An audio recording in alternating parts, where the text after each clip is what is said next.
Okay, I've got the whiteboard out. We're going to do some maths. Hopefully I don't bore you too much, but this stuff is important to this. So let's go through it. The specific heat capacity of water is 4184 joules per kilogram per Kelvin. So that's how much energy it takes to change the temperature of water. Cold water today is 10 degrees centigrade. That's measured. I have thermocouples and I have a thermal camera. And the shower water is 40 degrees. And that gives us a delta T of 30 Kelvin, because when you're talking differentials in temperature, Kelvin and Celsius are the same thing. Let's calculate the amount of energy required in 1 minute to take this shower water from 10 degrees to 40 degrees. So to do that, we take 4184 and we multiply out the kilograms and the kelvins. So we have 15 kilograms of water, because a kilogram and a liter are the same thing, or almost the same thing. And the kelvins change is 30. If we calculate that out, that gives us 1.883 megajoules. So that's the amount of energy that's getting provided to that water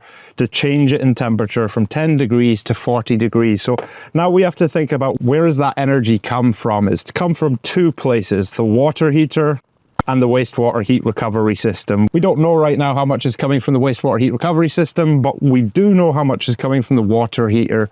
My water heater is a 14 kilowatt water heater, and that's measured via CT clamp. That's confirmed that today is running at 14 kilowatts. So 14 kilowatts is 14,000 watts. And to get that into joules, we just need to multiply it by the number of seconds, 60 seconds, and that gives us 0.840 megajoules.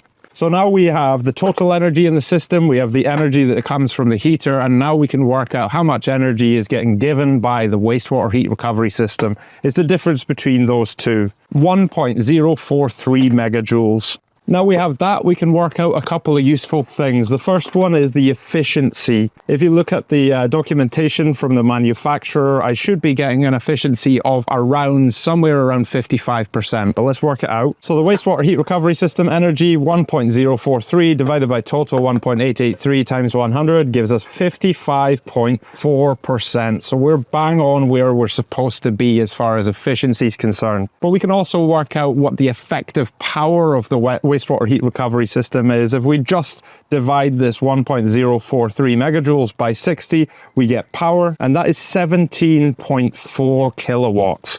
A huge amount of energy is getting conserved by the wastewater heat recovery system.